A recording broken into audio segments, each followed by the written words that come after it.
नमस्कार दोस्तों, बहुत बहुत स्वागत करता हूँ मेरे YouTube चैनल पे। मैं हूँ डॉक्टर सचिन शर्मा और हमेशा की तरह मैं आपके लिए लाया हूँ एक एजुकेशनल वीडियो।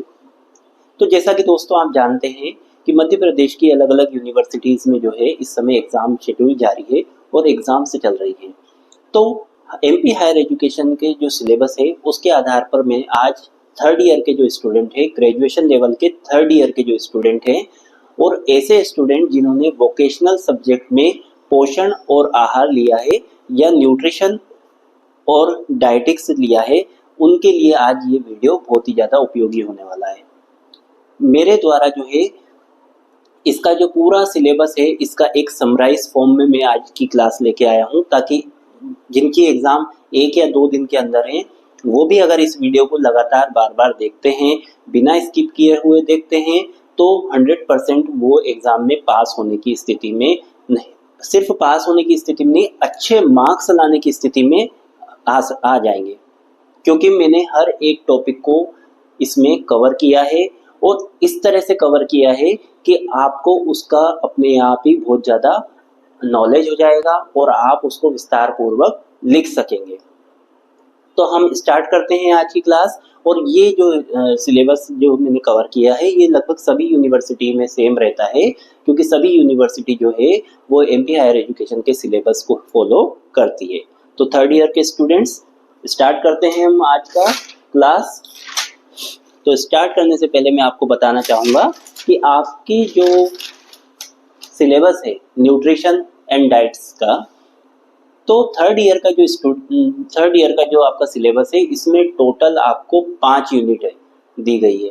सिलेबस थोड़ा सा लेंदी है पर इतना टफ नहीं है अगर आप उसको समझेंगे तो। समझने में आप आज की क्लास को एक कम्युनिकेशन के तौर पे लें कि मैं जो आपको बोल रहा हूँ तो आप उसको सुन रहे हैं, हम जैसे कि एक वार्तालाप कर रहे हैं। अगर आप इसको बाय हार्ट करने की कोशिश करेंगे तो बाय हार्ट में आपको नहीं आएगा। आप इसको समझने सुनने के हिसाब से अगर इसको लेंगे तो आपको बहुत अच्छे से समझ में आएगा और बहुत अच्छा आप परफॉर्मेंस एग्जाम में दे पाएंगे। तो स्टार्ट करते हैं स्टूडेंट्स कि फर्स्ट यूनिट में आपका जो पहला जो टॉपिक है वो है स्वास्थ्य व पोषण कार्यक्रम का इतिहास व विकास, history and development of health and nutritional programmes. तो इसमें हमको एक पूरा इतिहास बताना पड़ेगा कि भाई कौन से टाइम से जो है व्यक्ति या मानव जो है अपने पोषण को लेकर के जागरूक हुआ। तो हमने न्यूट्रिशन डाइट्स सब्जेक्ट लिया है, दैट मीन्स कि हमको न्यूट्रिशन की ही बात करनी है। तो अब ये जो आपका पहला टॉपिक है ये कहता है कि स्वास्थ्य व पोषण कार्यक्रमों का इतिहास और विकास, मतलब कि इतिहास क्या रहा और कैसे कैसे समय के साथ में इसका विकास हुआ। तो स्वास्थ्य और पोषण कार्यक्रमों का इतिहास बहुत ही लंबा रहा है। प्राचीन समय से ही लोग अपने स्वास्थ्य को लेकर के उचित आहार और पोषण के महत्व को समझते थे। समय के साथ में क्या हुआ, वैज्ञानिक समझ में सुधार आया, फिर साइंटिस्ट आए और उन्होंने क्या करा कि समय के साथ वैज्ञानिक समझ में सुधार आया जिससे विशिष्ट पोषक तत्वों की पहचान हुई। फिर धीरे धीरे क्या हुआ कि जो साइंटिस्ट थे उनने अलग अलग पोषक तत्वों की पहचान करी कि भाई ये पोषक तत्व ये काम में आता है, ये पोषक तत्व इस काम में आता है। ऐसे अलग अलग पोषक तत्वों की जब इनने खोज करी तो फिर क्या हुआ, और उनकी कमी से होने वाले रोगों का पता लगाया और उसको रोकने के लिए प्रभावी रणनीतियों का विकास हुआ। तो अब आपको समझ में आया कि अगर इतिहास के बारे में हम बात करने लगेंगे इसकी, तो हम ये कहेंगे कि शुरू से ही लोग स्वस्थ भोजन करने में बिलीव करते थे, पर उनको ये नहीं पता था कि जो भोजन है उसमें कौन कौन से पदार्थ जो है मौजूद हैं जिसकी वजह से जो बॉडी को पोषण प्राप्त होता है। फिर जैसे वैज्ञानिक युग आया तो वैज्ञानिकों ने उन पोषणों को डिफाइन किया कि भाई ये पोषण जो है ये काम करता है, ये पोषण जो है ये काम करता है। उसके अकॉर्डिंग जो है लोगों ने अपना पोषण लेना स्टार्ट किया। तो प्राचीन काल में क्या होता था, प्राचीन सभ्यताओं में स्वास्थ्य को एक संतुलित आहार और जीवन शैली के साथ जोड़ा जाता था। चिकित्सा पद्धति अक्सर जड़ी बूटियों और प्राकृतिक उपचारों पर ही आधारित हुआ करती थी। तो पहले के टाइम पे क्या होता था कि पुराने टाइम पे भी जो है लोग स्वस्थ आहार और उस समय तो पुराने टाइम पे क्या होता था कि लोग जो है इतना पॉल्यूशन भी नहीं था, ना सॉइल पॉल्यूशन था, ना एयर पॉल्यूशन था, किसी प्रकार का पॉल्यूशन नहीं था। लोग जंगलों में निवास करते थे और वहाँ पे से जो है शुद्ध फल और शुद्ध भोजन जो है प्राप्त करते थे, जिससे कि उनको सभी तरीके के पोषण प्राप्त होते थे। पर धीरे धीरे जैसे जैसे समय आगे बढ़ता गया पॉल्यूशन भी बढ़ा और फिर लोगों में समझ भी आई कि कौन कौन से तत्व जो है वो हानिकारक है और कौन कौन से तत्व उपयोगी हैं, और भोजन में कौन कौन से तत्वों की कमी से जो है अपने को बीमारियां हो सकती है, इसलिए हमको वो तत्व लेने की आवश्यकता है। तो प्राचीन काल की अगर बात करें तो उस समय मिस्र में, ग्रीस में, रोम में, वहाँ पे भी जो है इस तरीके से भोजन को लेकर के जो है लोग सोचते थे कि हम सात्विक और शुद्ध भोजन खाएं, जिससे कि हमारे शरीर को कोई नुकसान ना हो। फिर मध्य युग आया, तो मध्य युग में चिकित्सा शिक्षा का विकास हुआ, मेडिकल साइंस का विकास हुआ और चिकित्सा प्रैक्टिशनरों ने आहार और पोषण पर अधिक जानकारी प्राप्त करी। तो फिर मध्य युग में क्या हुआ कि धीरे धीरे लोगों जो मेडिकल साइंस में डेवलपमेंट हुआ, तो फिर उन्होंने पोषण और आहार के संबंध में जानकारी प्राप्त करी और धीरे धीरे जो है डेवलपमेंट न्यूट्रिशन एंड डाइट का होना शुरू हो गया। फिर आगे बढ़ते हैं। 18वीं और 19वीं शताब्दी में क्या हुआ, वैज्ञानिक और चिकित्सा ज्ञान में सुधार हुआ। विभिन्न पोषक तत्वों की पहचान की गई, जैसे कि प्रोटीन, कार्बोहाइड्रेट, वसा और विटामिन। तो फिर अपन ने जैसे जैसे 18वीं और 19वीं शताब्दी आई, सेंचुरी आई, तो उसमें जो है और ज़्यादा डेवलपमेंट हुआ मेडिकल साइंस में, और फिर पता लगा कि भाई कार्बोहाइड्रेट है वो जो किस काम में आ रहा है, और फैट्स किस काम में आ रहा है, प्रोटीन किस काम में आ रहा है, ये सब चीज़ों का एक निर्धारण हुआ। फिर और आगे बढ़ा युग, तो 20वीं और 21वीं शताब्दी में विभिन्न पोषक तत्वों के महत्व को और भी बेहतर ढंग से समझाया गया और वैज्ञानिकों ने पोषक तत्वों की कमी से होने वाले रोगों को रोकने के लिए प्रभावी रणनीतियों का विकास किया। उसके बाद में 21वीं शताब्दी में पोषण विज्ञान में निरंतर सुधार हो रहे हैं और वैज्ञानिक नए पोषक तत्व और पोषण संबंधी दिशा निर्देशों के खोज भी कर रहे हैं। तो मतलब कि ये फील्ड जो है धीरे धीरे समय के साथ में पोषण और आहार का आगे बढ़ता चला गया। क्यों बढ़ता चला गया कि आप देख रहे हैं कि आज के टाइम पे मोस्टली जो है जो लोग हैं वो कैसा खाना खा रहे हैं, रासायनिक पदार्थों से बना हुआ खाना खा रहे हैं। लोगों के अंदर विभिन्न प्रकार के पोषणों की कमी हो रही है।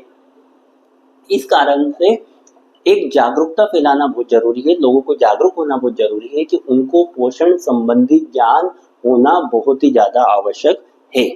तो ये जो मैंने पहला टॉपिक बताया, स्वास्थ्य व पोषण कार्यक्रमों का इतिहास व विकास कैसे हुआ, तो ये मैंने अभी आपको बताया।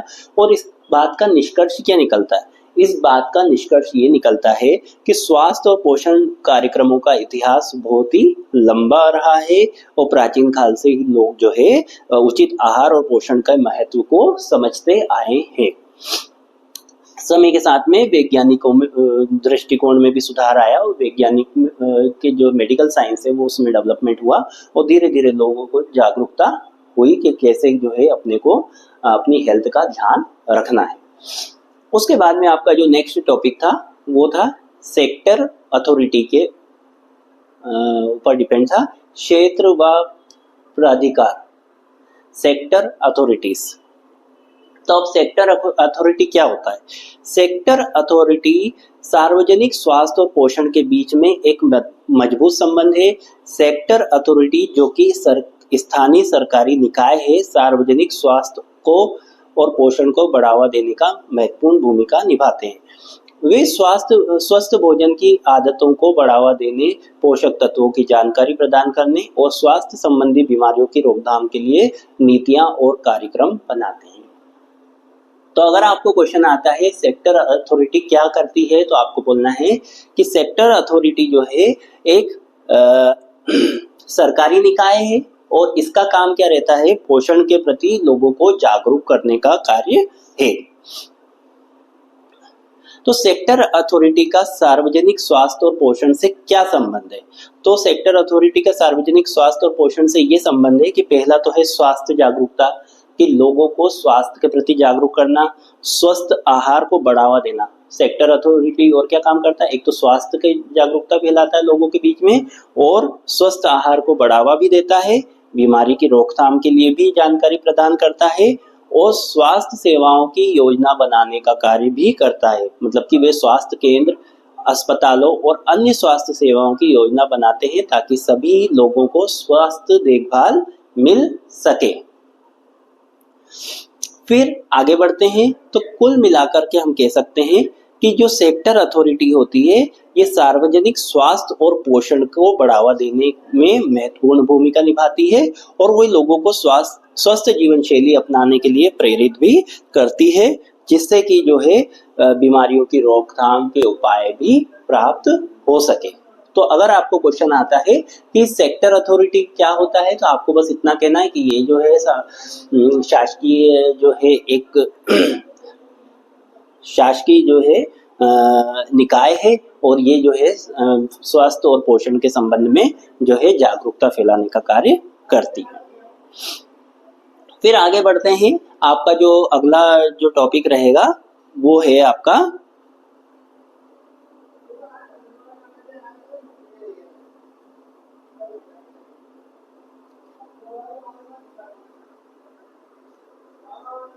शासकीय मंत्रालय व अशासकीय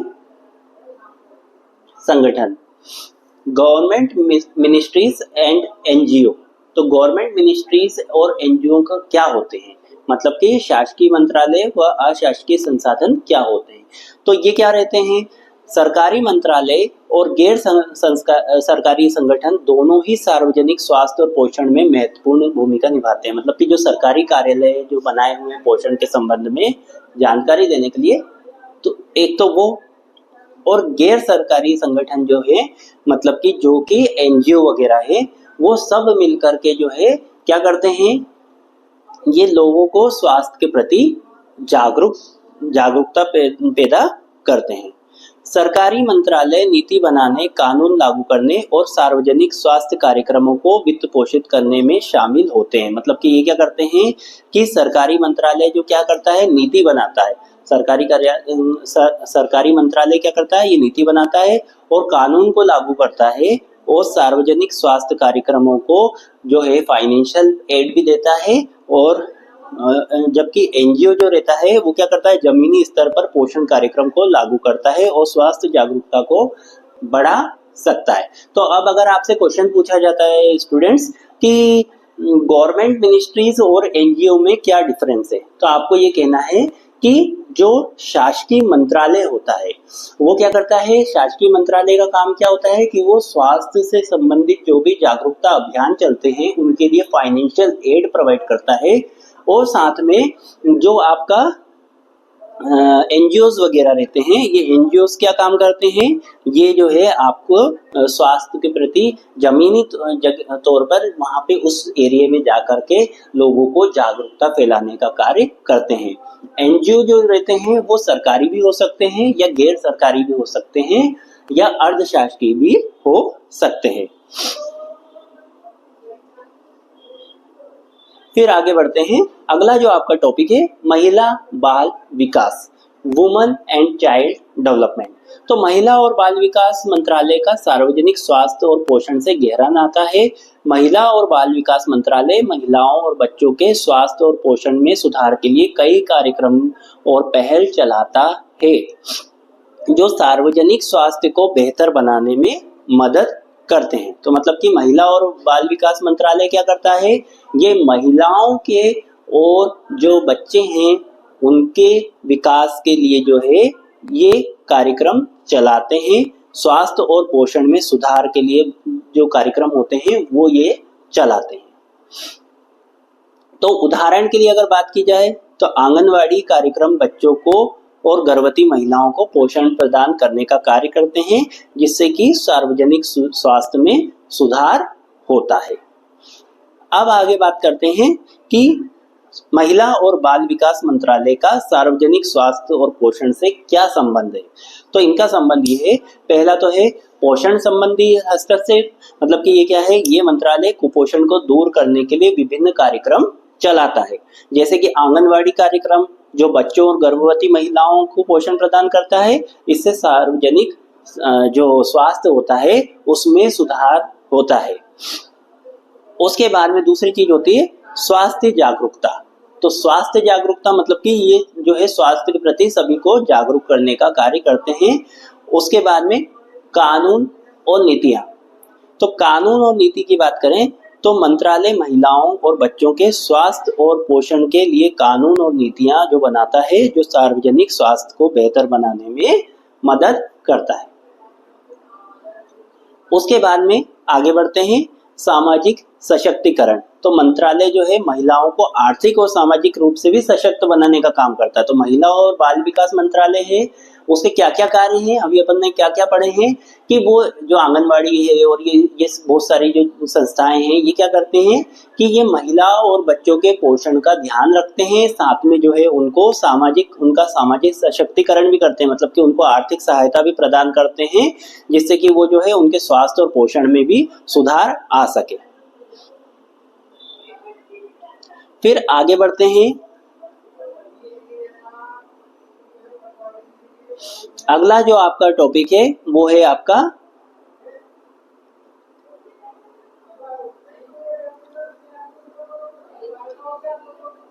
अगला टॉपिक जो है आपका वो है आपका फूड कॉरपोरेशन ऑफ इंडिया। मतलब कि आपका जो नेक्स्ट टॉपिक है ये भारतीय खाद्य निगम के बारे में है। तो भारतीय खाद्य निगम का सार्वजनिक स्वास्थ्य और पोषण से सीधा संबंध है। तो क्या है मतलब कि भारतीय खाद्य निगम जो है मतलब कि फूड कॉरपोरेशन ऑफ इंडिया। तो फूड कॉरपोरेशन ऑफ इंडिया के बारे में अगर आपसे क्वेश्चन पूछा जाता है तो भारतीय खाद्य निगम जो है ये एक सार्वजनिक स्वास्थ्य और पोषण के से इसका सीधा संबंध है। और फूड कॉरपोरेशन ऑफ इंडिया जो है खाद्यान्न की खरीद, भंडारण और वितरण के माध्यम से सार्वजनिक वितरण प्रणाली और सरकारी कल्याण कार्यक्रमों का समर्थन करता है। तो मतलब ये क्या करता है, जो फूड कॉरपोरेशन ऑफ इंडिया जो है ये क्या करता है, खाद्य अन्न जो खाद्य पदार्थ है उनका क्या करता है, उनकी खरीदी करता है, उनका भंडारण करता है और उनको बांटने का काम भी करता है और सरकारी कल्याण कार्यक्रमों का समर्थन भी करता है जिससे कि खाद्य सुरक्षा मिलती है और पोषण सुनिश्चित करने में भी मदद मिलती है। अब food corporation of India FCI, इसी के बारे में हम बात कर रहे हैं कि फूड कॉरपोरेशन ऑफ इंडिया क्या काम करता है, खाद्यान्न को क्या करता है, एक तो खरीदता है, भंडारण करता है और वितरण करने का कार्य करता है और सरकारी कल्याण कार्यक्रम का समर्थन भी करने का कार्य करता है। अब आती है बात खाद्य सुरक्षा क्या होती है। तो फूड कॉरपोरेशन ऑफ इंडिया सार्वजनिक वितरण प्रणाली के माध्यम से जो है खाद्य अन्न की आपूर्ति करके खाद्य सुरक्षा की महत्वपूर्ण भूमिका निभाती है। मतलब कि जो है खाद्य अन्न जो रहता है उसको खरीदती है, उसको जरूरतमंदों को उसको जो भोजन रहता है, खाद्य पदार्थ जो रहता है उसको पहुंचाने का कार्य करती है। और पोषण में भी जो है फूड कॉरपोरेशन ऑफ इंडिया द्वारा जो है क्या किया जाता है, गरीब और वंचित वर्ग के जो लोग हैं उनको, जैसे कि आप जानते हैं कि फूड कॉरपोरेशन ऑफ इंडिया क्या काम कर रहा है, आपने जैसे देखा होगा कि सोसाइटी जो रहती है वहां पे आप जब जाते हैं तो आप जो गरीबी BPL जो लोग रहते हैं, बिलो पॉवर्टी लाइन, उन लोगों को जो है शक्कर है, चावल है, गेहूं है, ये सब तरीके की जो चीजें हैं ये प्रोवाइड की जाती है बहुत ही सस्ते दामों में। तो उनको जो है इससे जो है उनको जो है हेल्थ बेनिफिट इससे मिलता है। आगे बढ़ते हैं दोस्तों। तो अगला जो आपका टॉपिक है वो है विभिन्न कार्य क्षेत्रों में पोषण विशेषज्ञ व पोषण स्वास्थ्य पेशेवरों का कार्य विस्तार से समझाइए। तो विभिन्न कार्य क्षेत्रों में पोषण विशेषज्ञ और पोषण स्वास्थ्य पेशेवर का कार्य विस्तृत है। तो पोषण विशेषज्ञ क्या करता है, भोजन और पोषण में विशेषज्ञता रखता है। तो जो पोषण के बारे में ध्यान देता है, मतलब जो डाइटिशियन जो रहता है वो क्या करता है, वो पोषण के बारे में ध्यान रखता है कि भाई क्या पोषण की जरूरत है, किसमें क्या कमी आ रही है, और व्यक्तियों को इष्टतम स्वास्थ्य प्राप्त करने में मदद भी करता है। जबकि पोषण स्वास्थ्य पेशेवर व्यक्तियों को स्वस्थ आहार अपनाने में मदद करता है।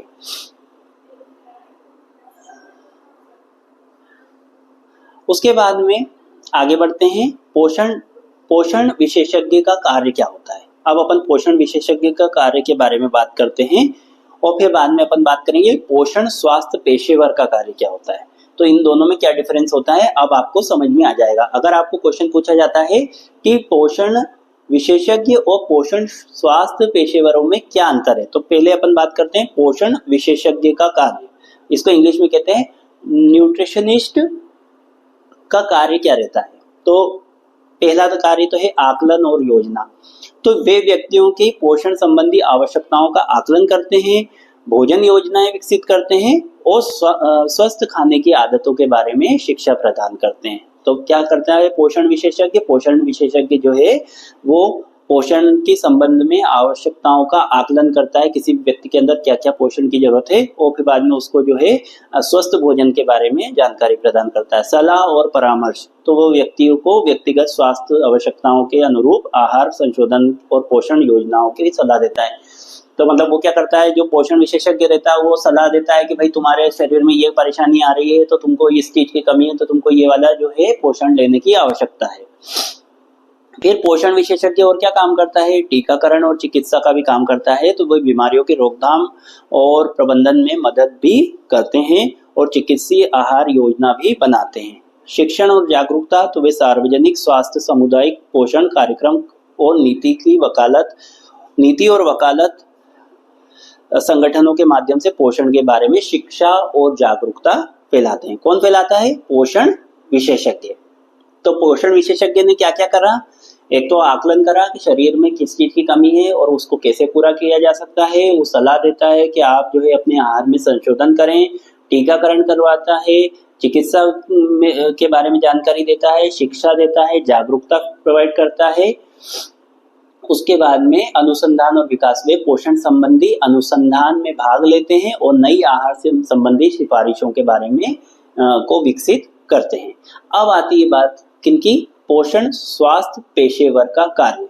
तो मतलब कि पहले तो अपन ने न्यूट्रिशनिस्ट की बात करी, अब अपन न्यूट्रिशन हेल्थ प्रोफेशनल की बात करें, मतलब कि पोषण स्वास्थ्य पेशेवर के कार्य की बात करें। तो ये क्या करता है, व्यक्तिगत आहार योजना, वे व्यक्तियों की व्यक्तिगत स्वास्थ्य आवश्यकता और जीवन शैली के अनुसार आहार योजना बनाते हैं।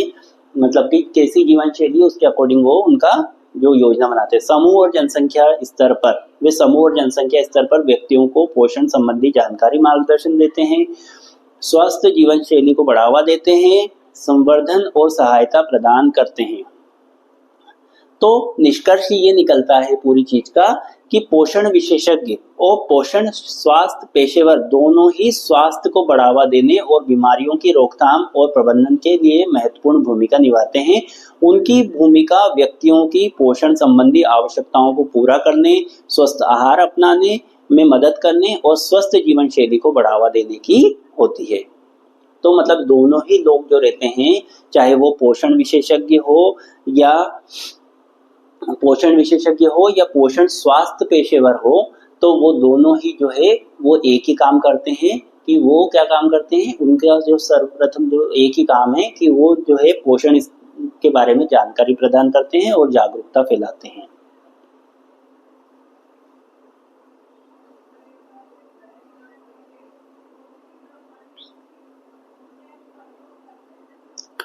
उसके बाद में आगे बढ़ते हैं। अगला जो आपका टॉपिक है वो है, यहीं पे दोस्तों आपकी फर्स्ट यूनिट कंप्लीट हो गई। आपको मालूम भी नहीं पड़ा होगा कब आपकी फर्स्ट यूनिट कंप्लीट हो गई। तो इस तरह से जब हम पढ़ते हैं, जब हम किसी चीज को एक डिस्कशन के तौर पे देखते हैं, तो ये बहुत ही आसानी से हमको समझ में आ जाता है। तो आपको जो है इसी तौर पे जो है इस वीडियो को बार बार सुनना है और आपके दोस्तों को भी शेयर करना है जिससे कि वो भी इसका लाभ उठा सके। अब आती है बारी सेकंड यूनिट की। तो सेकंड यूनिट का जो पहला टॉपिक है आपका वो है स्वास्थ्य स्तर के निर्धारक, डिटर्मिनेंट्स ऑफ हेल्थ स्टेटस। तो डिटर्मिनेंट्स ऑफ हेल्थ स्टेटस का मतलब ये होता है कि स्वास्थ्य स्तर के निर्धारक कई कारक होते हैं जो किसी व्यक्ति या समुदाय के स्वास्थ्य को प्रभावित करते हैं। तो मतलब कि स्वास्थ्य को लेकर के अगर अपन कहें कि कौन कौन सी चीज उसको निर्धारण करती है, किसी व्यक्ति के स्वास्थ्य को कौन कौन सी चीज निर्धारित करती है। भाई कोई व्यक्ति का स्वास्थ्य है, अब उसको कौन कौन निर्धारित करेगा, कौन कौन सी चीजें निर्धारित करती है। एक करती है उसकी अनुवांशिकी, मतलब कि उसकी हेरिडिटी। एक करती है उसके व्यक्तिगत व्यवहार, उसका व्यवहार जो है कैसा है, और उसकी जीवन शैली कैसी है, वो डेली उसकी जो रूटीन लाइफ कैसी है, सामाजिक स्थिति कैसी है, आर्थिक स्थिति कैसी है, पर्यावरण कैसा है, और स्वास्थ्य सेवा तक उसकी पहुंच कैसी है। तो मतलब कि स्वास्थ्य स्तर के निर्धारक मतलब कि कौन कौन से पॉइंट किसी व्यक्ति के स्वास्थ्य के स्तर के बारे में जानकारी देते हैं, मतलब कि कौन कौन से पॉइंट स्वास्थ्य के बारे में जानकारी देते हैं कि इस पर्टिकुलर व्यक्ति का जो स्वास्थ्य है वो किस किस पॉइंट पे डिपेंड करेगा। कौन कौन से पॉइंट पे डिपेंड करेगा दोस्तों? उसकी हेरिडिटी, अनुवांशिकी के ऊपर, उसके व्यक्तिगत व्यवहार के ऊपर, उसकी जीवन शैली के ऊपर, उसका सामाजिक और आर्थिक स्थिति उसकी कैसी है, उसका पर्यावरण, उसका एनवायरनमेंट कैसा है, उसका स्वास्थ्य सेवा तक उसकी पहुंच कैसी है कि भाई वो मान लो स्वास्थ्य सेवा तक जो है पहुंच भी पा रहा है कि नहीं। ये सब इसके पॉइंट्स हैं। इसके अलावा कुछ और निर्धारक भी हो सकते हैं। किसी के स्वास्थ्य की जो स्तर की अगर बात की जा रही है तो स्वास्थ्य का स्तर जो है केवल अनुवांशिक और व्यक्तिगत व्यवहार और जीवन शैली और सामाजिक आर्थिक स्थिति, पर्यावरण और स्वास्थ्य सेवा तक उसकी पहुंच के अलावा जो है उसके सामाजिक समर्थन, उसकी सांस्कृतिक कारक, उसके लिंग और स्वास्थ्य सेवाओं की गुणवत्ता कैसी है, इन सब ये सब चीजें भी जो है इस पे डिपेंड करती है।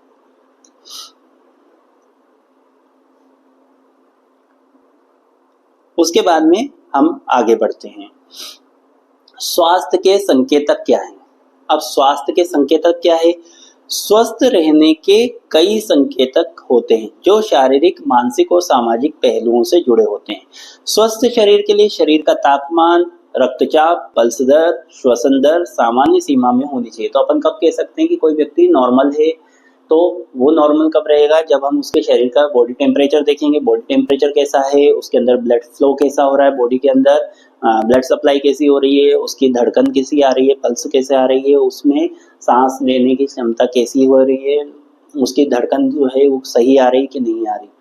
तो शरीर का तापमान जो सामान्य व्यक्ति का होना चाहिए वो 36.5 डिग्री सेल्सियस से लेकर के 37.3 डिग्री सेल्सियस के बीच होता है। तो मतलब कि सामान्य तौर पर जो तापमान है वो 36 डिग्री से लेकर के 37 डिग्री तक जो है आम व्यक्ति का रहता है। जो रक्तचाप जो है वो उसकी बात की जाए तो सामान्य 90-60 तो कम उसका मतलब जो है, और 120-80 के बीच में उसकी जो है ये होना चाहिए। उसका जो ब्लड प्रेशर जो है नॉर्मली उसका 120 के समथिंग उसका होना चाहिए। जो उसका ब्लड प्रेशर जो है 120 अगर किसी व्यक्ति का है तो हम उसको नॉर्मल मानते हैं। अगर 120 से जो है उसका ब्लड प्रेशर कम होता है तो बीपी लो हो जाता है, उससे ज्यादा होता है तो बीपी हाई माना जाता है। सामान्य पल्स जो रहती है, धड़कन जो रहती है वो 60 से 100 बीट्स तक रहना चाहिए प्रति मिनट। और श्वसन की बात करें तो सामान्य श्वसन दर 12 से 18 सांसें हर मिनट में ली जानी चाहिए। अब आप कभी अपनी सांसें गिन के देखना कि आप इतनी सांसें इसी तरह से ले रहे हैं। फिर नियमित मल त्याग, बिना किसी परेशानी के मल त्याग होना पाचन के लिए सबसे अच्छा संकेत है कि अगर व्यक्ति जो है नॉर्मल जो है उसका डाइजेशन वर्क कर रहा है कि नहीं, ये जो है उसके नियमित मल त्याग के ऊपर डिपेंड करता है। स्वस्थ मसूड़े, उसके जो मसूड़े हैं वो बिल्कुल स्वस्थ हैं, मसूड़े गुलाबी और स्वस्थ होने चाहिए। और उनमें से किसी भी प्रकार का ब्रश करते समय ब्लड नहीं आना चाहिए। दांतों की बनावट चिकनी होनी चाहिए। शरीर का वजन जो है वजन सीमा के अंदर होना चाहिए। मानसिक तौर पे जो है उसका खुश होना, संतुष्टि रहना, तनाव से मुक्त रहना, आत्म सचेत होना, स्वास्थ्य संबंधित लक्ष्य और उद्देश्य जो है ये उसके होते हैं। तो मतलब कि अपन जो बात कर रहे हैं, हम लोग जो बात कर रहे हैं स्वास्थ्य के संकेतक, तो स्वास्थ्य के संकेतक मतलब कि अच्छे स्वास्थ्य के संकेतक बता रहा था मैं आपको कि अच्छा स्वास्थ्य के लिए जो है व्यक्ति का जो है उसकी बॉडी टेम्परेचर जो है 36 से 37 के बीच में रहना चाहिए, उसका बीपी 120 के समथिंग रहना चाहिए, उसकी जो रक्त पल्स दर है जो 60 से 100 बीट के बीच में रहना चाहिए, श्वसन क्रिया उसकी सामान्य होना चाहिए, उसके मसूड़े स्वस्थ रहने चाहिए, दांत सही रहने चाहिए, वजन सही रहना चाहिए और मेंटली जो है वो खुश और स्टेबल होना चाहिए। उसके बाद में अगला टॉपिक है आपका सेकंड यूनिट का, वो है समुदाय की स्वास्थ्य देखभाल। तो समुदाय की स्वास्थ्य देखभाल की बात करें तो इसको इंग्लिश में कहते हैं community based primary health care. Community based primary health care, समुदाय की प्राथमिक स्वास्थ्य देखभाल। इसका तात्पर्य यह है कि उन महत्वपूर्ण स्वास्थ्य सेवाओं से जो समुदाय में रहने वाले व्यक्तियों और परिवारों के लिए आसानी से उपलब्ध हो। इसमें रोकथाम, उपचार और स्वास्थ्य शिक्षा जैसी सेवाएं शामिल है, जो एक व्यक्ति की स्वास्थ्य सेवा प्रणाली में पहुंचने में पहला बिंदु है। तो मतलब कि कोई भी कम्युनिटी है, उस कम्युनिटी तक जो है प्राथमिक सेवा स्वास्थ्य की जो देखभाल है उसके बारे में बात कर रहे हैं ये लोग, कि ये कह रहे हैं कि उन महत्वपूर्ण स्वास्थ्य सेवाओं से है जो समुदाय में रहने वाले, कोई समुदाय है वो उसमें रहने वाले व्यक्तियों और परिवार में रहने वाले व्यक्तियों तक वो सेवाएं जो है पहुंचनी चाहिए। तो प्राथमिक स्वास्थ्य देखभाल के मुख्य पहलू कौन कौन से होते हैं? एक होता है समुदाय की भागीदारी। तो समुदाय को स्वास्थ्य देखभाल प्रक्रिया में सक्रिय रूप से शामिल किया जाना चाहिए ताकि उनकी आवश्यकता और प्राथमिकताओं को पूरी तरह से समझा जा सके। फिर समानता, सभी लोगों को स्वास्थ्य देखभाल तक पहुंच होनी चाहिए बिना किसी भेदभाव के। व्यापकता, स्वास्थ्य देखभाल में सिर्फ बीमारियों का इलाज ही नहीं बल्कि रोकथाम, स्वास्थ्य संवर्धन और पुनर्वास भी शामिल होता है। तो और साफ सफाई और स्वच्छता, मतलब कि ऑल टोटल बात यह है कि अगर community based health care programme primary health care of community की बात करें तो प्राइमरी नाम से मालूम पड़ रहा, प्राइमरी मतलब कि प्राथमिक हेल्थ केयर, तो किसी समुदाय को तक पूरी चिकित्सीय मदद जो है वो पहुंचने के बारे में इसमें बताया गया है कि उसके पास में जो है इतनी चीजें होनी चाहिए कि उसको जो है स्वास्थ्य संबंधी सारी चीजें उपलब्ध हो।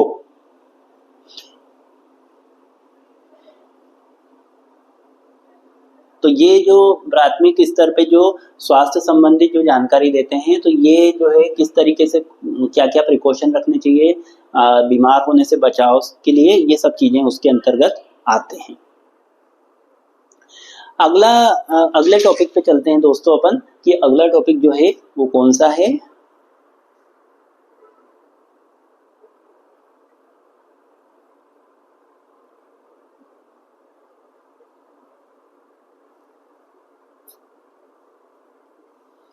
अगला टॉपिक है आपका राष्ट्रीय स्वास्थ्य देखभाल की वितरण प्रणाली, national health care delivery system. तो इसका मतलब क्या होता है कि भारत में राष्ट्रीय स्वास्थ्य देखभाल वितरण प्रणाली में सार्वजनिक और निजी दोनों क्षेत्र शामिल होते हैं। सार्वजनिक क्षेत्र में सरकार द्वारा प्रबंधित और वित्त पोषित स्वास्थ्य सेवाएं हैं, जबकि निजी क्षेत्र में अस्पताल, क्लिनिक और डायग्नोस्टिक प्रयोगशाला शामिल है जो लाभ के आधार पर काम करते हैं। तो पब्लिक हेल्थ केयर सिस्टम में क्या है? स्वास्थ्य और परिवार कल्याण मंत्रालय है, स्वास्थ्य सेवा महानिदेशालय है। इसका काम क्या रहता है? जो आपका स्वास्थ्य और परिवार कल्याण मंत्रालय है, ये क्या काम करता है? ये मंत्रालय राष्ट्रीय स्वास्थ्य नीतियों और कार्यक्रमों का समन्वय करता है और सार्वजनिक स्वास्थ्य सेवाओं की निगरानी करता है। जबकि स्वास्थ्य सेवा महानिदेशालय जो रहता है, ये मंत्रालय चिकित्सा और सार्वजनिक स्वास्थ्य मामलों में का प्रमुख सलाहकार है और अंतर्राष्ट्रीय स्वास्थ्य संबंधों, दवा मानकों और राष्ट्रीय स्वास्थ्य कार्यक्रमों की देखभाल भी करता है। उसके बाद में आता है राष्ट्रीय स्वास्थ्य मिशन, NHM। ये मिशन प्राथमिक और माध्यमिक स्वास्थ्य देखभाल सेवाओं को जिला अस्पताल, सामुदायिक स्वास्थ्य केंद्र और प्राथमिक स्वास्थ्य केंद्र के माध्यम से प्रदान करता है। तो कहने का मतलब ये है दोस्तों कि आपको अगर क्वेश्चन आता है national health care delivery system, राष्ट्रीय स्वास्थ्य देखभाल की वितरण प्रणाली, तो मतलब कि नाम से मालूम पड़ रहा है कि राष्ट्र के द्वारा, मतलब कि आपके जो देश के द्वारा जो है स्वास्थ्य की देखभाल के लिए जो वितरण कर रहे हैं, जो चीजें भेज रहे हैं, वो किस किस के द्वारा कौन कौन से माध्यम से भेज रहे हैं। तो पहला माध्यम तो हो गया आपका स्वास्थ्य और परिवार कल्याण मंत्रालय के द्वारा भेजा जा रहा है। ये क्या कर रहे हैं, ये नीतियों और कार्यक्रमों का समन्वय करते हैं और सार्वजनिक स्वास्थ्य सुविधाएं जो रहती है उन पे निगरानी रखते हैं कि भाई सब दूर जो है सही साथ जो है स्वास्थ्य सेवाएं मिल पा रही है कि नहीं। स्वास्थ्य सेवा महानिदेशालय क्या काम करता है, इसका काम जो है ये अंतर्राष्ट्रीय स्तर पर स्वास्थ्य संबंधी दवा मानकों और राष्ट्रीय स्वास्थ्य कार्यक्रमों की भी देखरेख करता है। तो मतलब कि ये इंटरनेशनल तौर पे भी जो है जुड़ा हुआ रहता है, वो दवाओं के बारे में और राष्ट्र के स्वास्थ्य कार्यक्रमों की देखरेख भी करता है। फिर राष्ट्रीय स्वास्थ्य मिशन ये क्या करता है, प्राथमिक और माध्यमिक देखभाल सेवाओं को जिला अस्पतालों, सामुदायिक केंद्रों और प्राथमिक स्वास्थ्य केंद्रों के माध्यम से प्रदान करता है। मतलब कि ये अलग अलग हॉस्पिटल्स के द्वारा जो है सब दूर स्वास्थ्य सेवाएं पहुंचाते हैं। उसके बाद में एक है राष्ट्रीय ग्रामीण स्वास्थ्य मिशन NRHM। तो ये क्या कर रहा है, ये मिशन के अंतर्गत क्या हुआ, NRHM राष्ट्रीय ग्रामीण स्वास्थ्य मिशन, इसमें क्या होता है, ये मिशन ग्रामीण क्षेत्रों में स्वास्थ्य सेवा में सुधार के लिए काम करता है, जिसमें आशा कार्यकर्ता, PHC, CSC और उपकेंद्र शामिल है। तो मतलब कि ये स्वास्थ्य के संबंधित जागरूक करने का कार्य करते हैं। उसके बाद में राष्ट्रीय वृद्धावस्था देखभाल कार्यक्रम, ये बुजुर्ग के लिए स्वास्थ्य देखभाल सुविधाएं और सेवाएं प्रदान करता है। राष्ट्रीय मानसिक स्वास्थ्य कार्यक्रम जो है ये मानसिक स्वास्थ्य की देखभाल करता है और मजबूत करने में काम करता है। जबकि जो प्राइवेट हेल्थ केयर सिस्टम है, ये अस्पताल, क्लिनिक और ये प्रयोगशालाएं जो है ये जो है प्राइवेट तौर पे लोग खोल के रखते हैं ताकि जो है स्वास्थ्य संबंधी हेल्प कर सके। तो यहाँ होता है दोस्तों आपका सेकंड यूनिट कंप्लीट। अब 3 यूनिट और आपकी बची है, इसको आपको ध्यान पूर्वक सुनना है ताकि आप अच्छे से एग्जाम पास कर सकें, अच्छे मार्क्स एग्जाम में ला सकें।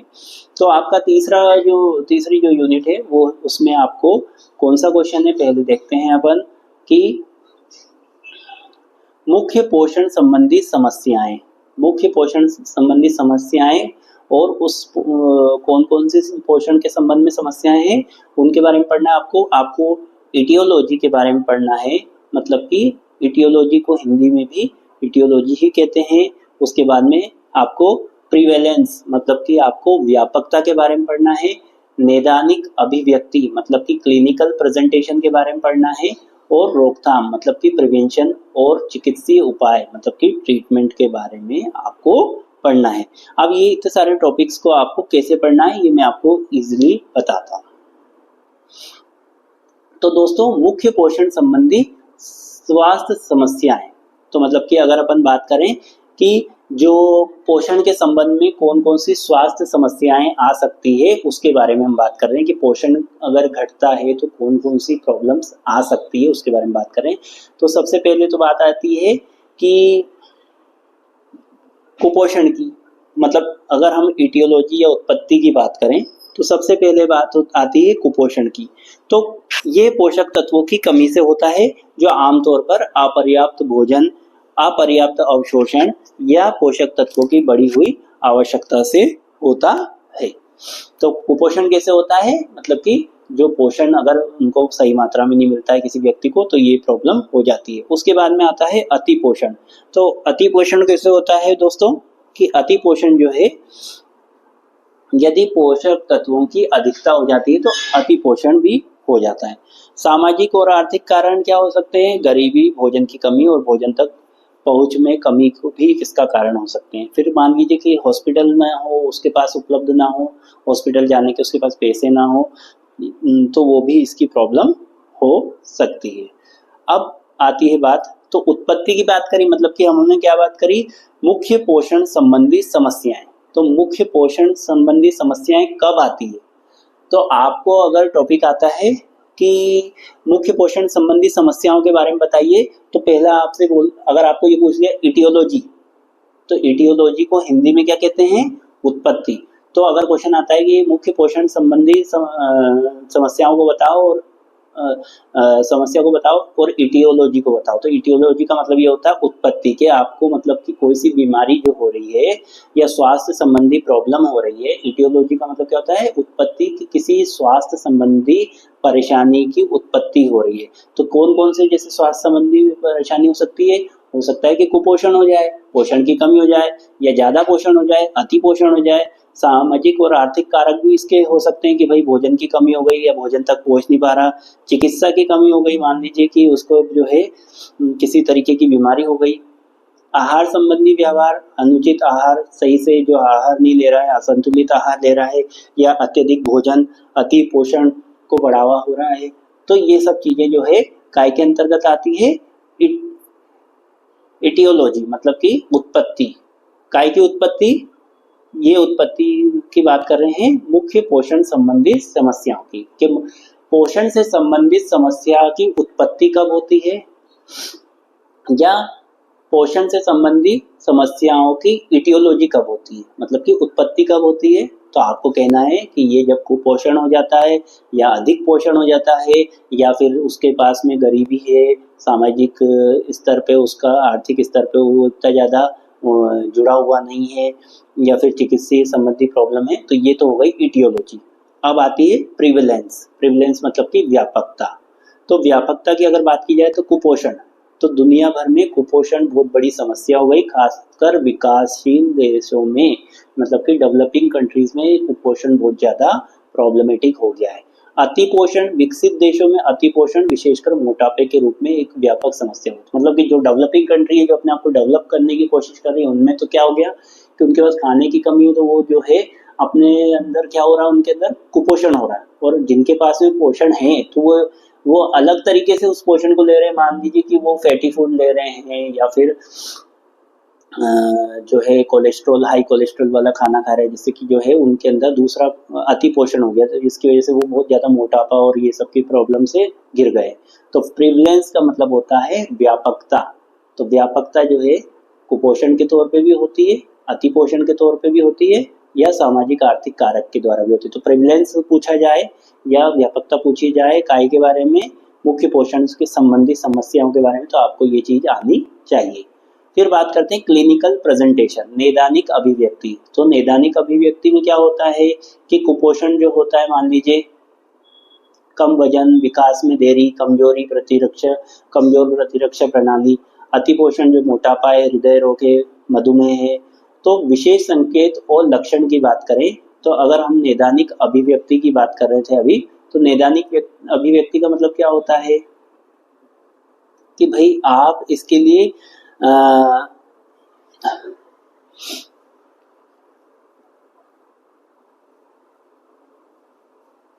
आप इसके लिए क्या मतलब कौन कौन सी जो है प्रॉब्लम्स आप लोगों को आ रही है उसके बारे में इसमें बताया है कि अतिपोषण में सांस लेने में कठिनाई, पेट में दर्द, ये सब चीजें हो रही है। अब इसकी रोकथाम कैसे होगी?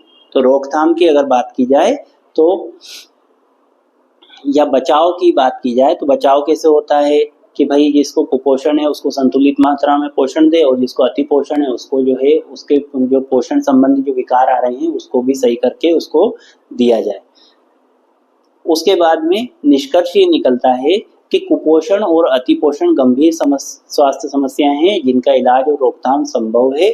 उचित पोषण और स्वस्थ जीवन शैली और चिकित्सक देखभाल के माध्यम से व्यक्तियों को पोषण संबंधी समस्याओं से सुरक्षित रखा जा सकता है। तो अब अगला टॉपिक जो आपका आता है वो है काय का टॉपिक है। कौन सा टॉपिक है आपका टॉपिक है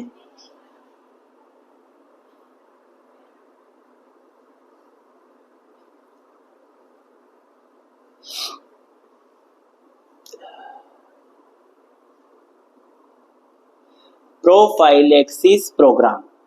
अब प्रोफाइलेक्सिस प्रोग्राम ये क्या होता है? जो प्रोफाइलेक्सिस प्रोग्राम है या प्रोफाइलेक्सिस कार्यक्रम है, इसके बारे में मैं आपको बताने वाला हूँ। परीक्षा में हो सकता है ये पूछा जाए आपसे कि प्रोफाइलेक्सिस कार्यक्रम क्या होता है। तो प्रोटेक्शन प्रोग्राम या रोग निरोधक कार्यक्रम को हिंदी में प्रोफिलेक्सिस कार्यक्रम या निवारक कार्यक्रम कहा जाता है। इसका मतलब है कि बीमारी या स्वास्थ्य समस्या से बचने के लिए किए जाने वाले उपाय। तो अगर आपको जो है क्वेश्चन आता है परीक्षा में कि प्रोफाइलेक्सिस प्रोग्राम क्या होता है या रोग या फिर आपसे हिंदी इंग्लिश में केवल या हिंदी में भी उसको ये ऐसे ही लिख कर दे दिया कि प्रोफाइलेक्सिस प्रोग्राम क्या होता है, तो आपको घबराना नहीं है कि भाई क्या पता क्या पूछ ले, प्रोफाइलेक्सिस क्या होता है, ऐसा नहीं। इसका मतलब ये होता है कि रोग निरोधक कार्यक्रम, मतलब कि आपको ये एक ऐसा कार्यक्रम रहता है कि जो किसी बीमारी के प्रसार को रोकने के लिए विभिन्न उपाय करता है, जैसे कि टीकाकरण, दवाओं और स्वास्थ्य जांच। प्रोफाइलेक्सिस कार्यक्रम का काम ये रहता है कि वो लोगों को बीमारियों के प्रति जागरूक करता है। वो लोगों को बताता है कि आप इस समय ये बीमारी चल रही है, आपको आपके शरीर का कैसे ध्यान रखना है, उसके बारे में जागरूकता प्रदान करता है। रोग निरोधक कार्यक्रम इनको कहते हैं।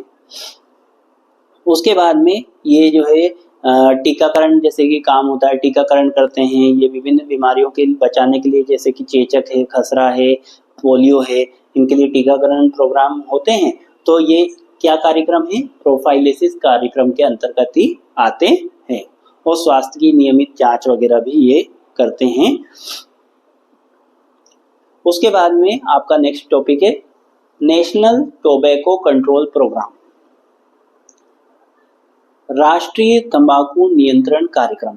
अब राष्ट्रीय तंबाकू नियंत्रण कार्यक्रम क्या है कि राष्ट्रीय तंबाकू नियंत्रण कार्यक्रम एक केंद्र प्रायोजित योजना है जो स्वास्थ्य एवं परिवार कल्याण मंत्रालय के द्वारा संचालित की जाती है। मतलब कि ये केंद्र सरकार के द्वारा संचालित प्रोग्राम है।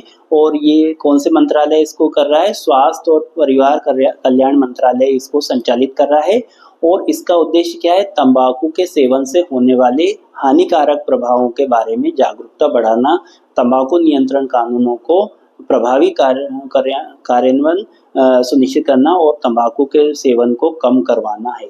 तो मतलब कि सोचिए कि तंबाकू जो है कितना हानिकारक होता है। और ये टॉपिक आपको क्यों दिया गया है आप स्टूडेंट्स को, बहुत सारे स्टूडेंट जो है तंबाकू का सेवन करते हैं, जो कि बिल्कुल गलत होता है। इससे जो है मुंह का जो है कैंसर होता है। और आपने इस चीज को देखा ही होगा कि जो लोग पाउच वगैरह खाते हैं उनका मुंह जो है वो खुल नहीं पाता है, धीरे धीरे जो है उनका मुंह जो रहता है वो कम खुलने लगता है। और जो है अगर उसमें एक बार कैंसरस सेल्स बन जाते हैं तो फिर पूरा का पूरा जबड़ा भी निकालना पड़ता है।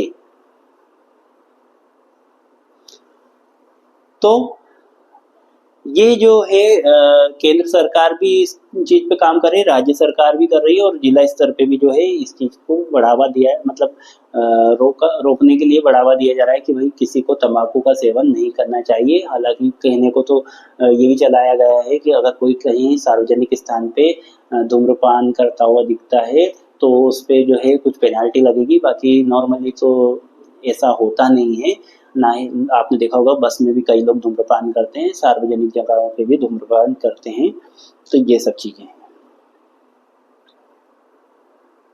अब कुछ बीमारियों के बारे में अपन डिस्कस कर लेते हैं। अब अपन एक बीमारी के बारे में डिस्कस करने वाले हैं, एफ्लाटॉक्सिकोसिस।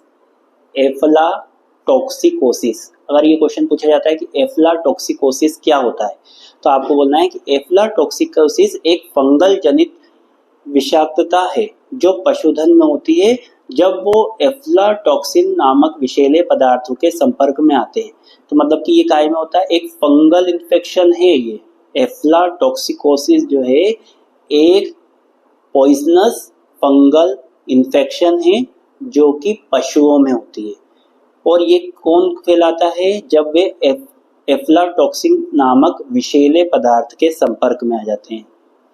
ये विषाक्तता मुख्य रूप से फफूंद एस्परजिलस फ्लेवस, मतलब कि ये कौन सा फफूंद फैलाता है, एस्परजिलस फ्लेवस, ये और अन्य फफूंदों द्वारा उत्पादित और दूसरी फफूंदों के द्वारा भी उत्पादित किया जाता है, जो मुख्य रूप से मक्का, मूंगफली और अन्य फसलों में पाए जाते हैं। मतलब कि ये फफूंद जो है नॉर्मली अपने को इन काय काय में पाया जाता है? मक्का, मूंगफली और अन्य फसलों में पाए जाते हैं। अब ये क्या हुआ, ये जो है जब फसलें खराब परिस्थितियों जैसे कि उच्च तापमान, आर्द्रता और खराब भंडारण में होती है तो फफूंद तेजी से बढ़ने लगती है, एफ्लोटॉक्सिन का उत्पादन करते हैं। मतलब कि जो फसल है अगर वो थोड़ी खराब हो गई, ठीक है, तो थोड़ी फसल, कौन सी फसल की बात हो रही है यहाँ पे बात हो रही है मक्का, मूंगफली के बारे में बात हो रही है कि अगर ये थोड़ी खराब परिस्थिति में पहुंच गई तो इसमें तुरंत जो है फंगस डेवलप हो जाता है। कौन सा फंगस डेवलप हो जाता है? एम्फ्लीटॉक्सिन। अब ये क्या होता है, जब पशुओं के संपर्क में आता है तो ये जो क्या करता है, पशुओं के यकृत में संचय हो जाता है। उसके बाद में क्या, लिवर में संचय हो जाता है और जिससे ये यकृत को क्षति पहुंचाता है और अन्य स्वास्थ्य से समस्याएं भी होती है, जिसमें रक्तस्राव, वजन कम होना, कम प्रतिरक्षा और मृत्यु भी हो सकती है। इसलिए दूषित फसलों से अपने पशुओं को दूर रखें। ठीक है, आगे बढ़ते हैं। अगला टॉपिक है एल्कोहलिज्म। तो लड़कों, अगला टॉपिक है एल्कोहलिज्म। तो एल्कोहलिज्म, जिसे शराब उपयोग विकार भी कहते हैं, एक चिकित्सा स्थिति है जिसमें शराब के दुरुपयोग और निर्भरता शामिल है। यह मस्तिष्क और व्यवहार को प्रभावित भी करती है और एक पुरानी बीमारी है। इससे ग्रस्त व्यक्ति शराब पीना बंद करने या नियंत्रित करने से असमर्थ होता है, भले ही इससे प्रतिकूल सामाजिक, व्यावसायिक या स्वास्थ्य परिणाम हो। तो अल्कोहलिज्म मतलब कि कोई व्यक्ति दारू पीने का या शराब सेवन करने का आदी हो जाता है तो वो किसी भी चीज़ की परवाह नहीं करता। वो ना तो अपने आप की बेइज्जती फील करता है कि वो सामाजिक तौर पे भी अपने आप को बेइज्जत कराने के लिए तैयार रहेगा और पारिवारिक तौर पर भी वो कलह करने के लिए तैयार रहेगा। वो कुछ भी करने के लिए तैयार रहेगा क्योंकि वो ऐसी परिस्थिति में पहुंच चुका होता है कि उसको केवल शराब चाहिए।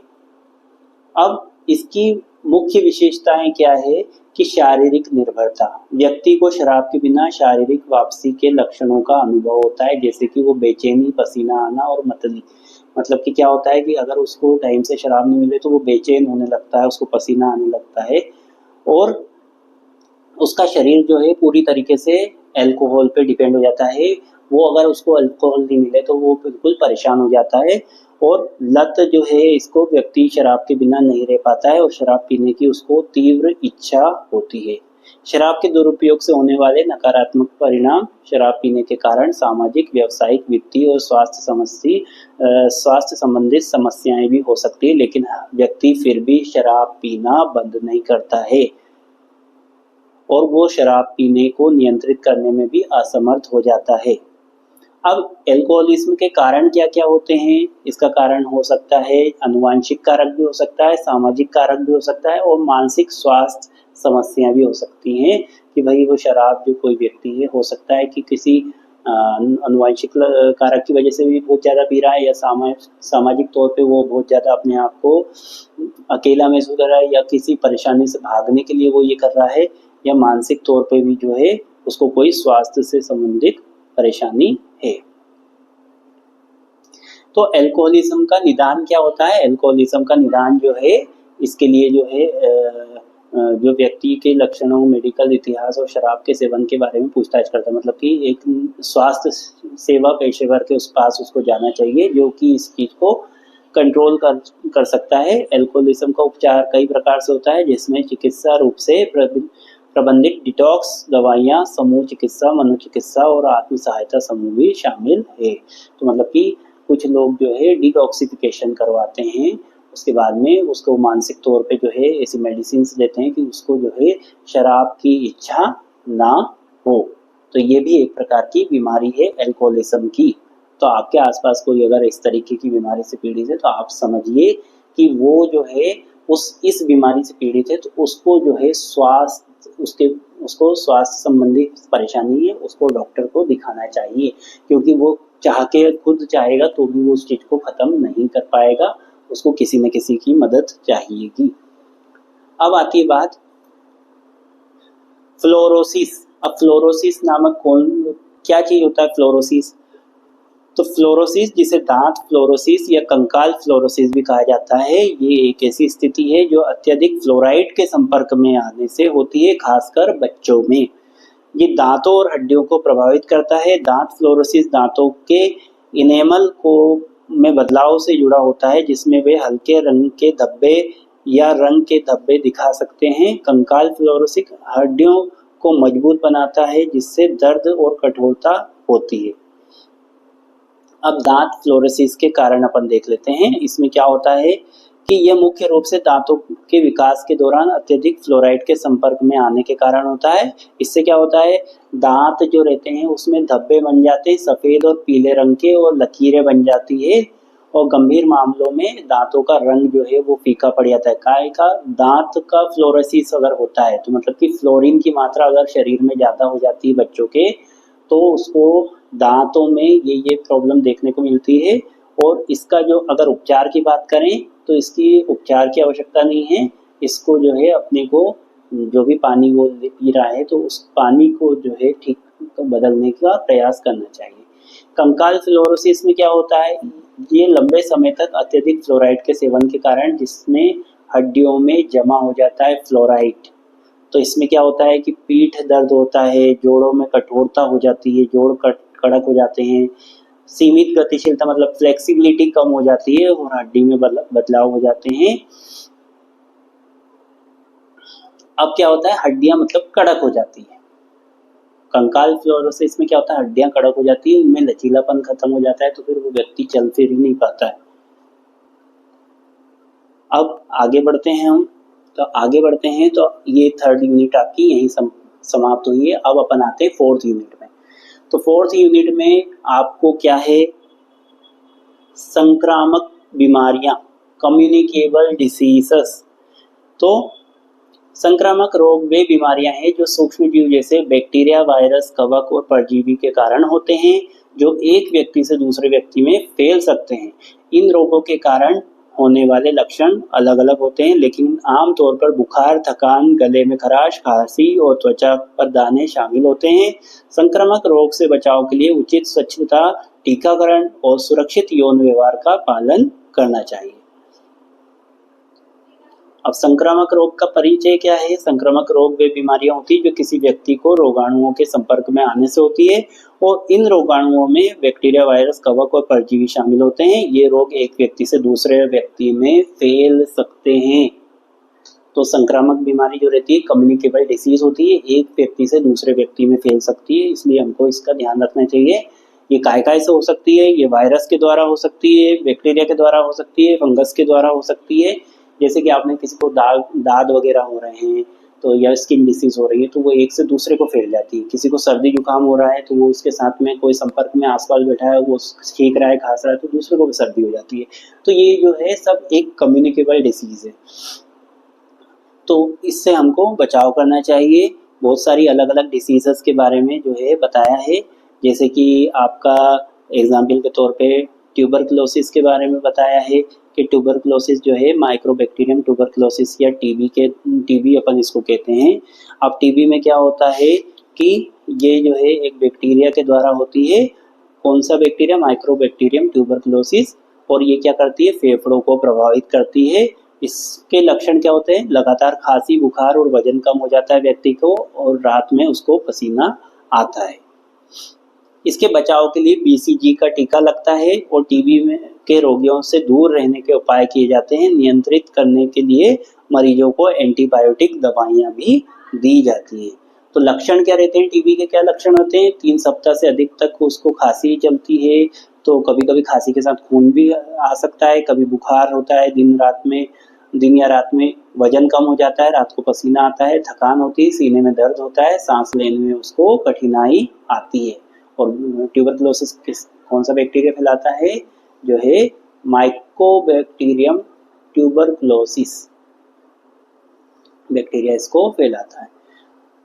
इसके लिए बीसीजी का टीका लगता है, मतलब कि वैक्सीन लगता है, और अपने को इससे जो है बच के रहना चाहिए। उसके बाद में अगला जो रोग है वो है मलेरिया। मलेरिया जो है हम जानते हैं कि मलेरिया कैसे होता है, मच्छर के द्वारा जो है फीमेल एनाफिलीज मच्छर के काटने के द्वारा होते हैं और इसमें बुखार आती है, ठंड लगती है, सिर दर्द होता है, उल्टी होती है और मांसपेशियों में दर्द भी होता है। मलेरिया के लक्षण भी यही सब चीज़ें मैंने अभी आपको बताई और इसका कारण है कि मलेरिया प्लाज्मोडियम नामक परजीवी के कारण होता है जो मादा एनाफिलीज मच्छर के काटने से फैलता है। तो मच्छर से अपने आप को बचा के रखना चाहिए। अगला जो बीमारी है वो है मीसल्स, जिसको हम हिंदी में कहते हैं खसरा। तो खसरा एक अत्यधिक संक्रामक रोग है, वायरल रोग है। ये इसमें क्या होता है, बुखार आती है, खांसी चलती है, आंखें लाल हो जाती है और पूरे शरीर में लाल लाल धब्बे या चकते बन जाते हैं।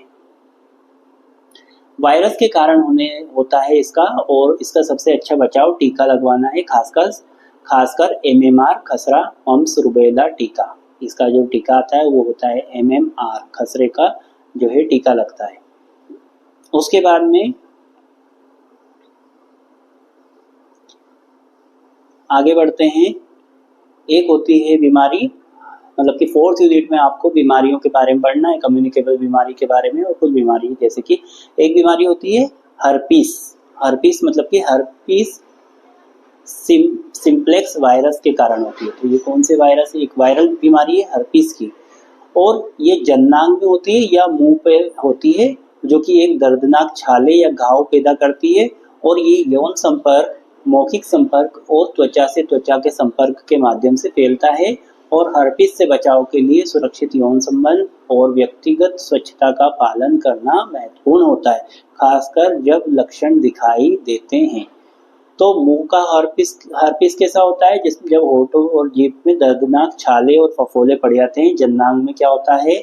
जननांग क्षेत्र में फफोले और खुजली दर्द होता है, और इसका कारण बताया है हर्पीस सिंप्लेक्स वायरस के द्वारा जो ये होता है।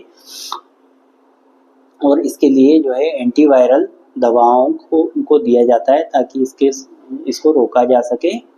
और इसकी कुछ महत्वपूर्ण बातें भी मैं आपको बताना चाहूँगा कि हर्पीस अगर एक बार होने पर जीवन भर रहता है, लेकिन इसे नियंत्रित किया जाता है। तो मतलब कि अगर हर्पीस वायरस आपकी बॉडी में पहुँच गया तो ये आपको जीवन भर आपकी बॉडी में रहेगा, और जो है इसको केवल आप इसकी प्रॉब्लम को रोक सकते हैं, पर इसको पूरी तरह से ख़त्म नहीं कर सकते हैं। फिर निमोनिया में क्या होता है? निमोनिया में जो है एक ऐसा संक्रमण है जो फेफड़ों को प्रभावित करता है, और इसका मुख्य लक्षण है कि खांसी, बुखार, सांस लेने में तकलीफ और सीने में दर्द होता है। और ये कौन फैलाता है? एक वायरस फैलाता है। निमोनिया वायरस, कवक या निमोनिया बैक्टीरिया के कारण भी हो सकता है।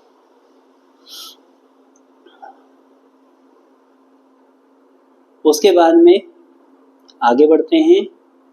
तो अगली जो बीमारी है वो है आपका एड्स जो है एक संक्रामक बीमारी है जो ह्यूमन इम्यूनोडेफिशिएंसी वायरस के द्वारा, HIV के द्वारा संक्रमण के कारण होती है, और इसमें प्रतिरक्षा प्रणाली कमजोर हो जाती है, जिससे व्यक्ति को अलग अलग प्रकार के रोग हो जाते हैं।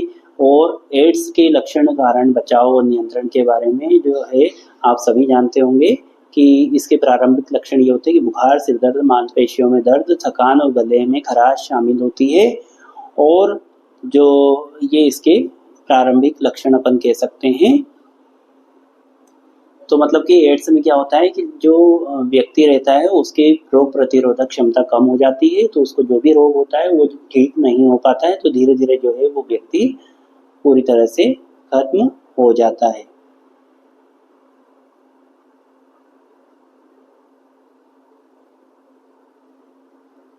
कोविड-19 तो आपको सबको पता है कि कोविड-19 जो है कोरोना वायरस के द्वारा फैलाया गया था, कोरोना वायरस के द्वारा फैला था सभी को, और उससे बहुत मुश्किल से जो है पीछा सबका छूटा है। उसके बाद में आपकी 4th यूनिट कंप्लीट होती है। अब आ जाते हैं दोस्तों हम 5वीं यूनिट पे। तो 5वीं यूनिट लास्ट यूनिट है। तो इसमें पहला जो टॉपिक है वो है आपका ब्रेस्ट फीडिंग प्रमोशन। अब स्तनपान को बढ़ावा देने का मतलब क्या है? तो इसका मतलब ये है कि बच्चों को स्तनपान कराने के फायदे को समझना और उन्हें प्रोत्साहित करना। ये माताओं को स्तनपान के बारे में शिक्षित करने और स्तनपान कराने में मदद के लिए सहायता प्रदान करने की प्रक्रिया है। तो स्तनपान को बढ़ावा देने के तरीके: शिक्षा और जानकारी, सहायता, प्रोत्साहन, सहयोग। स्तनपान को बढ़ावा देने के लिए विश्व स्वास्थ्य संगठन स्तनपान को बढ़ावा देने के लिए वैश्विक तौर पर काम करता है। Breast feeding promotion network of India जो है वो भी इसको बढ़ावा देने में कार्य कर रहा है। तो इनका उद्देश्य ये है कि इनका उद्देश्य ये है कि ज़्यादा से ज़्यादा जो माताएं हैं वो अपने जो उनको न्यूबॉर्न बेबी है उसको ज़्यादा से ज़्यादा मतलब कि कम से कम 5-6 महीने तक तो स्तनपान कराएं, जिससे कि जो है बच्चे के स्वास्थ्य अच्छा रहे, क्योंकि जो बच्चा जन्म लेता है उसके लिए माँ का दूध सबसे ज़्यादा हेल्दी होता है। फिर आता है नेक्स्ट टॉपिक आपका राष्ट्रीय किशोर स्वास्थ्य कार्यक्रम। तो राष्ट्रीय किशोर स्वास्थ्य कार्यक्रम, जिसको RKS के शॉर्ट फॉर्म में कहते हैं, इसकी जानकारी 7 जनवरी 1914 में हुई थी और इसका मकसद था कि 10 से 19 साल के किशोरों के स्वास्थ्य में सुधार लाने के बारे में इनने जानकारी दी। इनका उद्देश्य ये था कि किशोरों के स्वास्थ्य में सुधार लाना, उनकी क्षमताओं को विकास करना और जरूरी सेवाएं मुहैया कराना। क्षेत्र क्या था इनका? यौन और प्रजनन स्वास्थ्य, मतलब कि किस किस क्षेत्र में काम करते थे? जो 10 से 19 साल के किशोर थे उनके लिए यौन और प्रजनन की स्वास्थ्य के बारे में और पोषण के बारे में, मानसिक स्वास्थ्य के बारे में, चोटें और हिंसा, गैर संचारी रोग, मादक द्रव्यों का सेवन, इन सब के बारे में जो है इनका क्षेत्र था। और इनकी सेवाएं जो थी वो निवारक थी, प्रोत्साहन करने की थी, उपचारात्मक थी और परामर्श सेवाएं देने के लिए थी।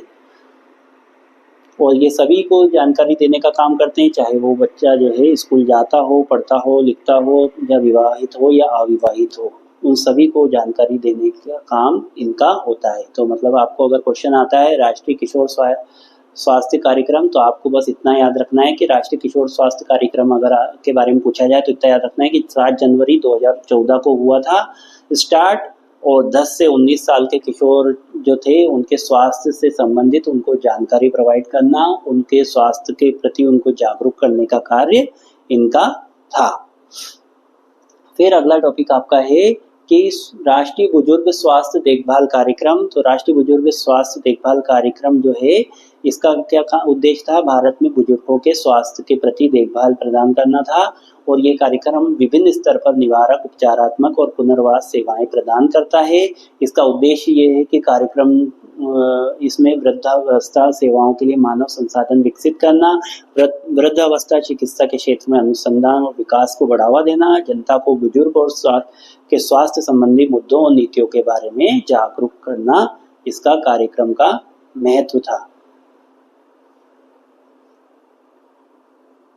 उसके बाद में मतलब कि बुजुर्गों के स्वास्थ्य के प्रति जागरूक करने का उनका अभियान था।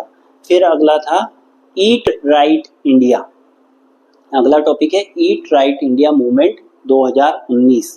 2019 में भारत में ईट राइट आंदोलन हुआ था। ये एक जन आंदोलन था जो सुरक्षित, स्वस्थ और टिकाऊ भोजन को बढ़ावा देने के लिए भारत सरकार की एक पहल थी और यह आंदोलन भारतीय खाद्य सुरक्षा और मानक प्राधिकरण, जैसा कि आप हमेशा आपके कुछ खाने की जाती है उसमें FSSAI जो देखते हैं, मतलब कि उसका वो होता है भारतीय खाद्य सुरक्षा और मानक प्राधिकरण के माध्यम से क्रियान्वित किया जा रहा था और इसका उद्देश्य नागरिकों को सही भोजन के चयन के लिए प्रेरित करना था। तो मतलब कि ईट राइट इंडिया, तो नाम से मालूम पड़ रहा है कि ये जो कार्यक्रम था ये लोगों को सही और स्वस्थ और टिकाऊ भोजन खाने के बारे में जागरूकता प्रदान करने के ऊपर था और स्वास्थ्य सुधार, रोगों से रोकथाम और पर्यावरण की सुरक्षा के ऊपर भी इसमें जानकारी प्रदान की गई थी कि सुरक्षित, स्वस्थ और टिकाऊ भोजन को बढ़ावा देने में मदद करता था कौन? ईट राइट इन इंडिया आंदोलन।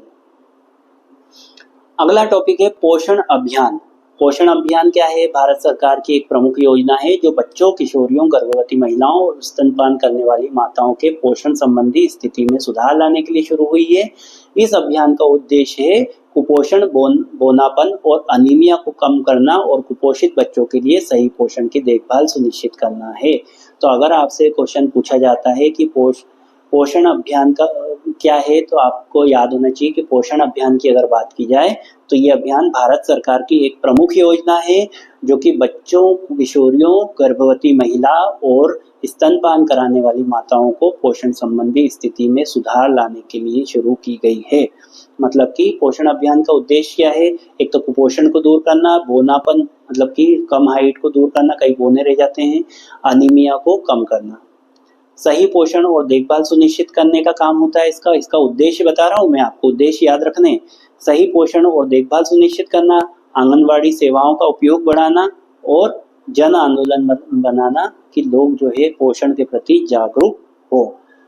इसके मुख्य घटक कहाँ जो है? आंगनवाड़ी सेवाएं, पोषण ट्रैकर, प्रशिक्षण कार्यक्रम, संचार अभियान इसके मुख्य जो घटक हैं जो कि इस चीज को फैलाते हैं।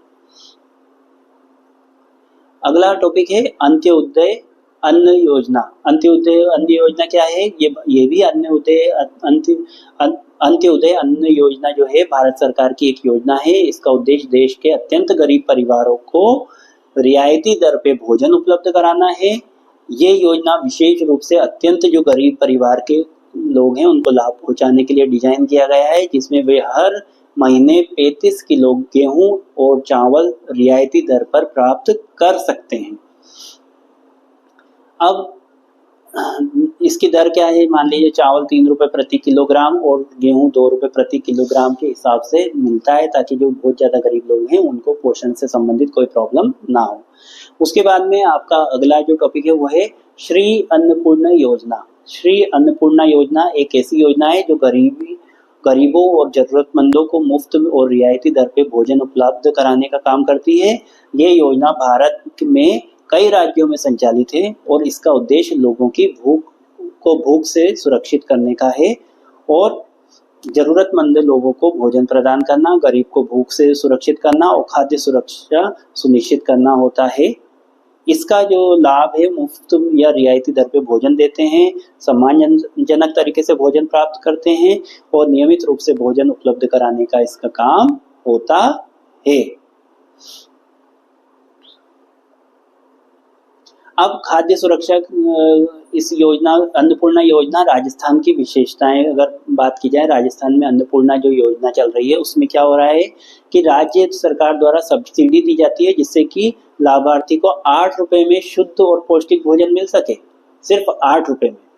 और भोजन में आमतौर पर क्या मिलता है? चपाती, दाल, सब्जी, चावल और अन्न, खिचड़ी, अचार सब मिलता है। और स्थान क्या रहता है? रसोई में बैठने की व्यवस्था होती है और सम्मानजनक तरीके से भोजन प्राप्त कराया जाता है।